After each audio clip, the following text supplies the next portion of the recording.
Olá, meus queridos e amados irmãos, que a graça e a paz do nosso Senhor Jesus Cristo sejam sobre todos vocês.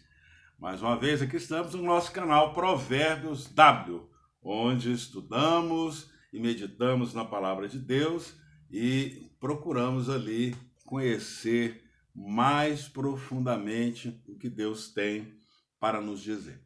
Se você ainda não é inscrito no nosso canal, peço, vá lá, se inscreva no nosso canal, dê lá o seu joinha, dê o seu like e, se possível, compartilhe com as demais pessoas que você ache necessário essas pessoas devam ouvir e meditar um pouco na palavra do nosso Senhor Jesus.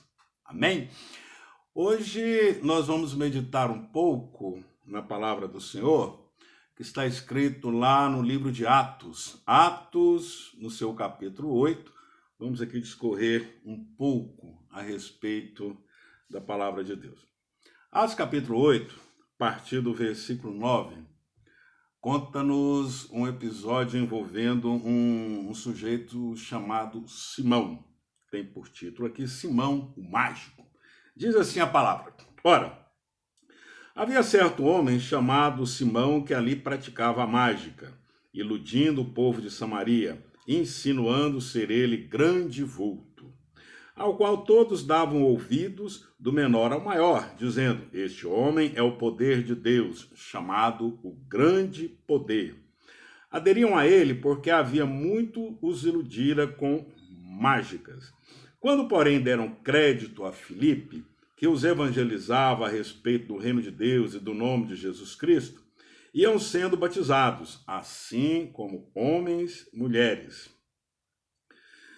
O próprio Simão abraçou a fé e, tendo sido batizado, acompanhava Filipe de perto, observando extasiado os sinais e grandes milagres praticados. Vamos dar uma pequena pausa aqui para fazer uma análise a respeito desta passagem aqui. Simão era tido como um mágico, era um feiticeiro. E por isso ele tinha ali o temor, o medo de algumas pessoas que o consideravam, né, como sendo um homem poderoso, e o poder dele advindo da parte de Deus, que logicamente não era verdade. Tanto quanto os menores, né, os mais humildes, quanto os mais poderosos, aqueles que tinham, né, além do poder aquisitivo, também o seu conhecimento e a sua posição naquela sociedade. Porque o cidadão lá ficava iludindo o pessoal com mágicas, usando da sua magia. Mas aí chegou lá um dos discípulos, né, o Filipe, e começou a evangelizar aquele povo, e aí eles deram crédito àquilo que Filipe estava falando e passaram a segui-lo. E foram batizados, tanto homens quanto mulheres. E a Bíblia nos diz que até o próprio Simão tornou-se um crente. Ele acreditou. Pelo menos em tese, ele acreditou naquilo que Filipe estava pregando. E seu desejo era seguir a Deus como ele seguia a Filipe. Ou seja, não houve ali da parte do Simão, não houve uma conversão do seu coração, mas uma conversão do seu entendimento. Ele ficava ali observando a forma como Filipe pregava o Evangelho, pregava a Jesus Cristo, e aquilo lhe despertou o interesse. Ele ficou interessado. Poxa, o cara vem aqui, fala tal, né? Não é como eu que usa de magias, usa de subterfúgios aí para iludir o povo. E o cara vem com a palavra e tal, aquela coisa toda, alcança o coração dessas pessoas e alcançam pelo amor, não pelo medo imposto, pelo misticismo, né? E aí ele se interessou por aquilo ali, vamos lá, né? Houve ali uma conversão do intelecto de Simão, mas não do seu coração. O pensamento dele foi convertido, né? Mas não o coração. Não foi uma conversão ali genuína. Mas aí a Bíblia nos diz que veio o teste, né? Que Pedro e João, sabendo, né, ali nos versículos 14 a 17, Pedro e João foram até Samaria, porque ficaram sabendo, né, da obra, do trabalho frutífero de Felipe, e foram até lá. E oraram para que aquelas pessoas eles recebessem, né, o Espírito Santo, porque eles haviam somente sido batizados, ou seja, haviam descido as águas, mas ainda não haviam, né, recebido ali o Espírito Santo em suas vidas, os dons, né, a magnitude de Deus através do seu Espírito. E eles lhe impunham, Pedro e João impunham as mãos sobre as pessoas e elas recebiam, né, o Espírito Santo. Aí vem, né, que o Simão, vendo aquilo, vendo que aqueles homens impunham as mãos sobre as pessoas, ele também abriu, regalou o olhão. Arregalou o olho e foi lá e fez uma proposta indecente, dizendo ali, oferecendo dinheiro aos apóstolos para que também a ele fosse concedido aquele poder.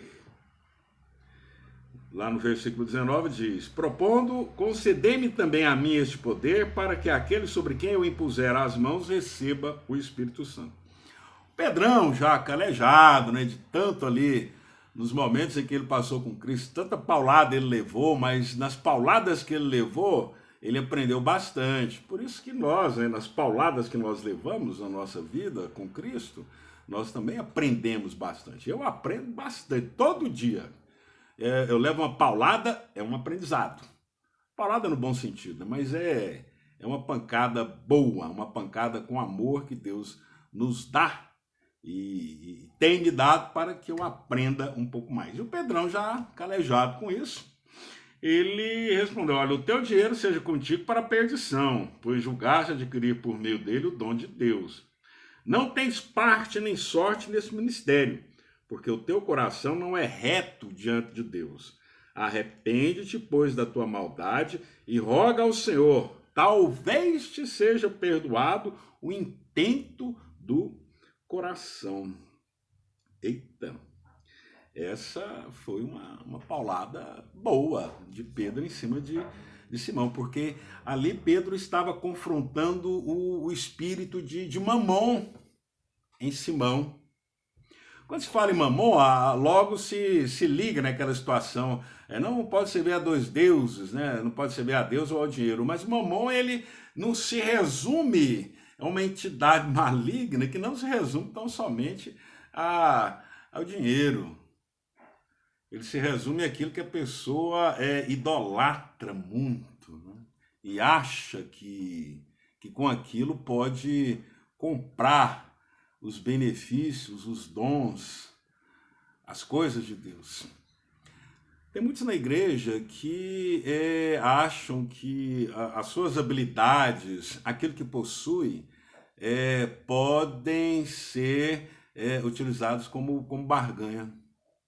Eu tenho dinheiro, então eu vou dar uma oferta boa aqui para Deus me abençoar 100 vezes mais.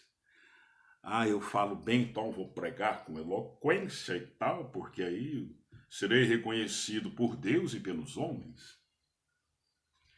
Muita gente oferece isso em troca, né, de favores de Deus. Mas Deus não se engana. Deus não se engana. Porque ali no Simão, Mamon influenciava ali o seu coração e havia um conflito de reinos no coração daquele homem. Tanto que Pedro diz, né, que não tens parte nem sorte neste ministério, porque o teu coração não é reto diante de Deus. Mas Simão era crente, ele era crente, era batizado, mas ainda existia alguma coisa errada em seu coração. Ele não havia sido tratado e tinha agarrado a sua alma e capturado as suas emoções, aquele espírito de mamon.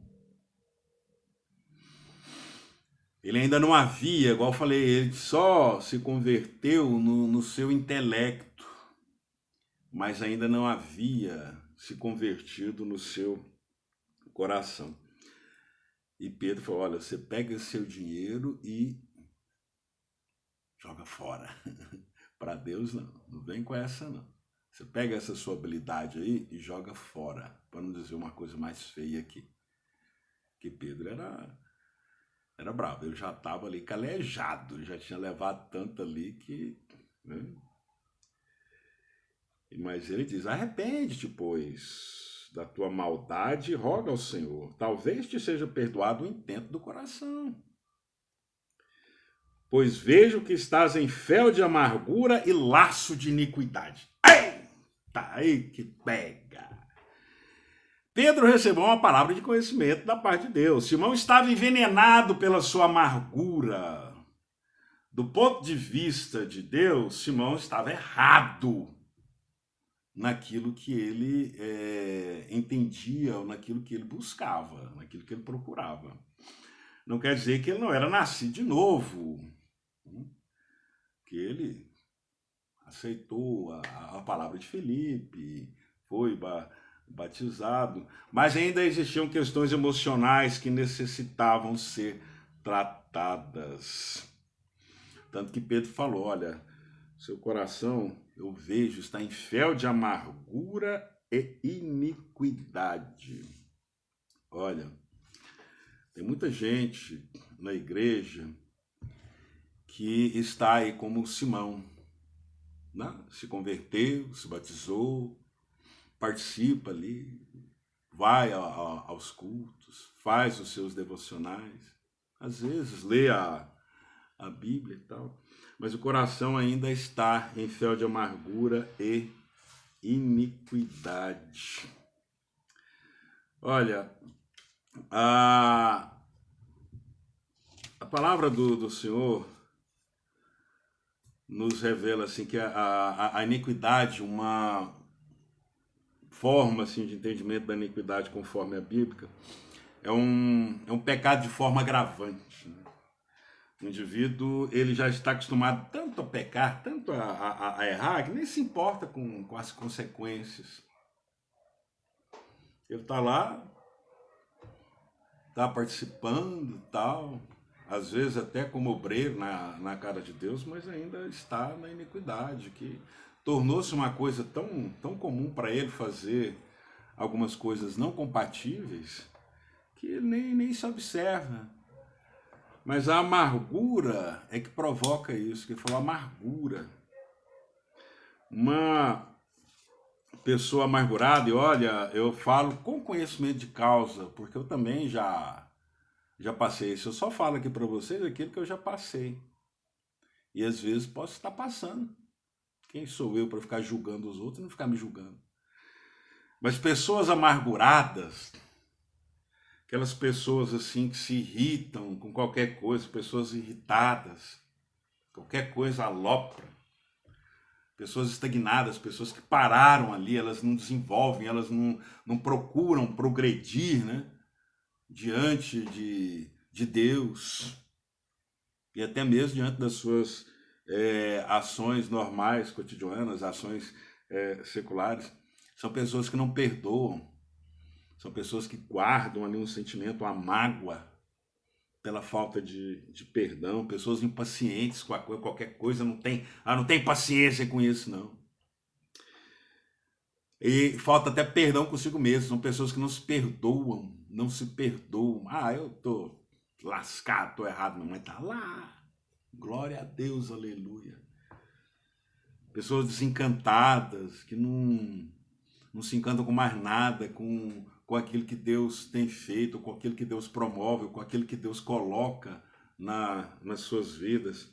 Pessoas orgulhosas, que não reconhecem que precisam de um novo nascimento, desacreditam nos relacionamentos, sejam relacionamentos íntimos, amorosos, ou até mesmo no relacionamento com as demais pessoas. São aquelas pessoas que não, eu vou ficar aqui no meu cantinho, isolado. Essa pessoa amargurada. E Pedro viu isso em Simão. Ele viu essa situação aí no coração de Simão. E aí pensou que oferecendo dinheiro, oferecendo alguma coisa, alguma habilidade que ele tinha, ele poderia, né, receber o dom de impor as mãos sobre as pessoas e as pessoas serem batizadas com o Espírito Santo. Tem muito disso na igreja. Pessoa amargurada, pessoa que está na iniquidade, né? Mas não reconhecem isso pela amargura que tem no coração, não acham que não necessitam de tratamento. A igreja, a gente fala, a igreja não é museu para santo. A igreja é hospital para doentes. E quando vai no hospital fazer a consulta, você, né, se a pessoa tem uma doença crônica, ela não vai lá só uma vez, né? Ela vai, né, de uma certa forma, rotineiramente. Ela tem que se tratar com o seu médico.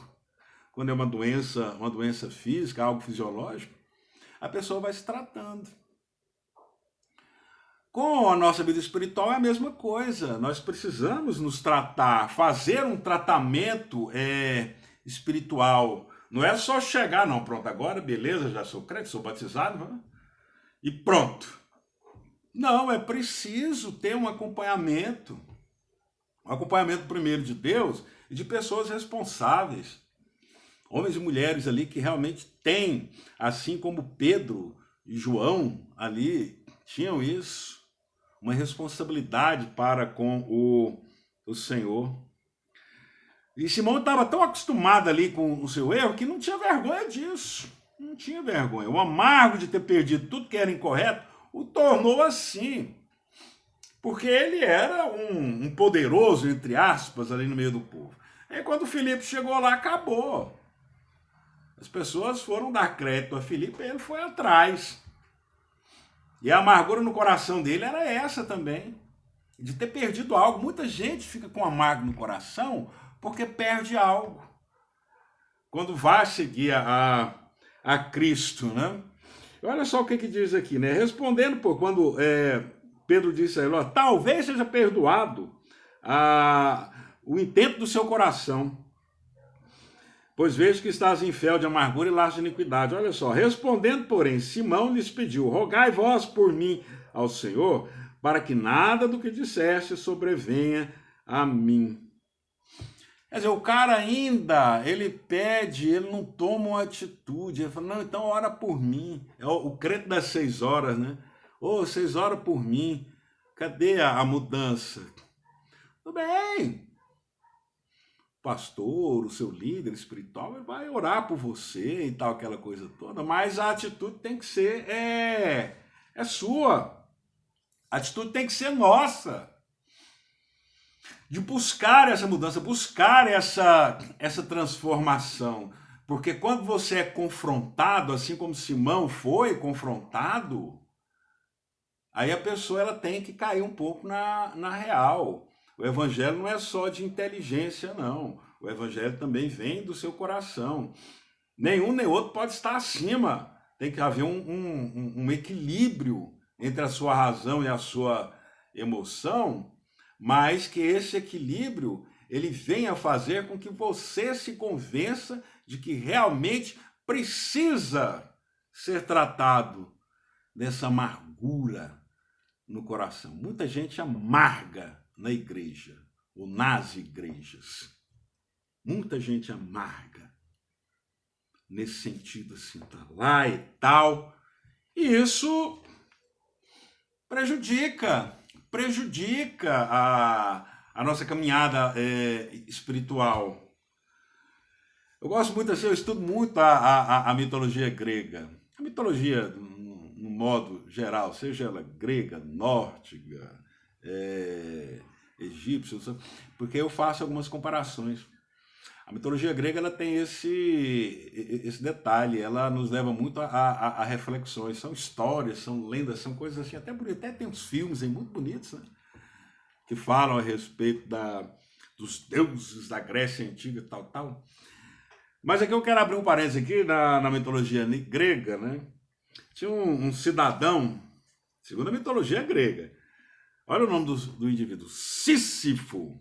Sísifo era o nome do cidadão. E esse cidadão ele tinha uma característica, ele era um enganador dos deuses, ele vivia enganando os deuses da época. Ele enganou Zeus, trairou com Zeus, enganou Thanatos, que era o deus da morte, enganou Hades, que era ali o responsável ali pelas almas cebosas, né, que iam parar lá no submundo da escuridão, ou seja, do inferno, né? Ele enganou. Ele era tido assim como um cara muito falastrão, fanfarrão, o Sísifo. E chegou, né? Em determinado momento, ele enganou a morte, enganou o deus Hades, né? E fugiu de tudo aquela. Mas chegou o tempo assim que não pôde mais enganar, né? A mitologia grega nos ensina que ele veio a morrer já numa idade bem avançada, com mais de 80 anos de idade, aí não teve jeito, aí morreu. E aí ele foi se encontrar novamente com os deuses, dessa vez não tinha mais escapatória. E como punição a ele, os deuses colocaram que ele haveria de empurrar por toda a eternidade uma pedra morro acima. E quando ele estava chegando no cume ali do morro, a pedra se escapava das suas mãos e rolava abaixo. E ele tinha que descer e começar tudo de novo. Então, toda a eternidade, até hoje, né? Esse já tem mais de 4, 5 mil anos, dessa mitologia, né? Desse fato ventilado pela mitologia grega. Então, até hoje ele está lá empurrando a rocha. E quando ele chega, vai dar o último empurrão, a rocha pega e volta, ele tem que descer o morro e começar tudo de novo. O que a gente pode aprender com isso na nossa vida de cristão, de crente? Tem muita gente que acha que engana Deus, né? Sísifo ele enganava os deuses, mas tem uns que acham que engana Deus.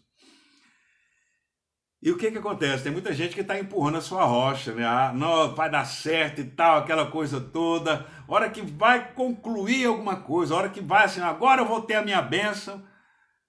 Aí a bênção rola morro abaixo. Aí a situação rola morro abaixo. A pessoa tinha tudo para conquistar, estava ali, ia dar o último passo para alcançar, né, a sua vitória. Aí a vitória pega e rola morro abaixo. Eu imagino o Sísifo, né? Ele sentado lá no alto do cume da montanha, vendo a rocha, né? Rolando, e ele tendo que descer tudo novamente para começar. Muito crente tem isso, né? Às vezes está ali, ó, a um pezinho da vitória, um pezinho da bênção, mas porque tentou fazer alguma coisa, ou tentou enganar Deus, tentou ludibriar Deus, ou não quis mais saber de Deus, a bênção pega e rola. Aí vai ter que começar tudo de novo. Por que será isso, né? Por que será que acontece essas coisas na nossa vida? O caminhar com Deus não é que seja um caminhar difícil, é um caminhar com alegria. Tem sacrifícios, mas isso aí é para nos ensinar. O povo, quando atravessou ali o deserto, quando eles saíram do Egito, tinha um caminho à direita que era bem mais rápido, era bem mais curto, mas só que lá tinha os filisteus. E ia dar problema. E Deus, sabendo disso, para não dar problema com os filisteus, eles não vão para um caminho assim, ele é um pouquinho mais longe, mas lá vocês vão aprendendo um pouquinho mais de mim, que vocês passaram 400 anos lá no Egito levando chibatada nas costas e se esqueceram de muitas coisas, inclusive se esqueceram de mim. Confiavam, mas ainda não tinham aquela. Agora, atravessando o deserto, vocês verão quem é o Deus de vocês. E foi nisso aí que resultou, né? Para chegar lá na Terra Prometida, tiveram que passar por um deserto, justamente para aprender a confiar em Deus, aprender do Senhor, a depender do Senhor. Não sejamos como o rapaz aqui, o Sísifo, da mitologia grega. Está empurrando ali, a bênção escapa. Mas vai ter que começar tudo de novo. Mas porque ele tentou dar o tomé. Tentou dar o pulo do gato em cima dos deuses. E assim eu acredito que foram com Simão. Ele tentou dar um pulo do gato ali.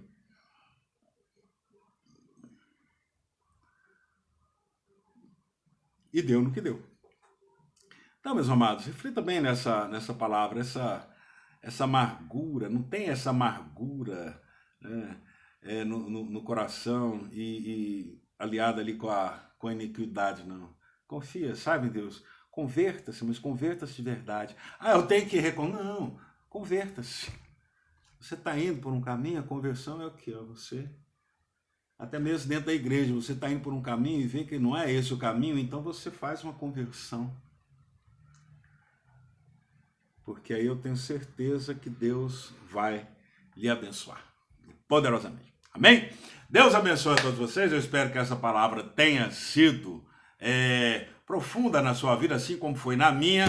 E até uma próxima aqui no nosso canal Provérbios W. Não se esqueça, dê aí o cliquezinho, o joinha e compartilhe com os demais. Se não é inscrito, inscreva no nosso canal para que sejamos, tanto eu quanto você, abençoados em nome de Jesus.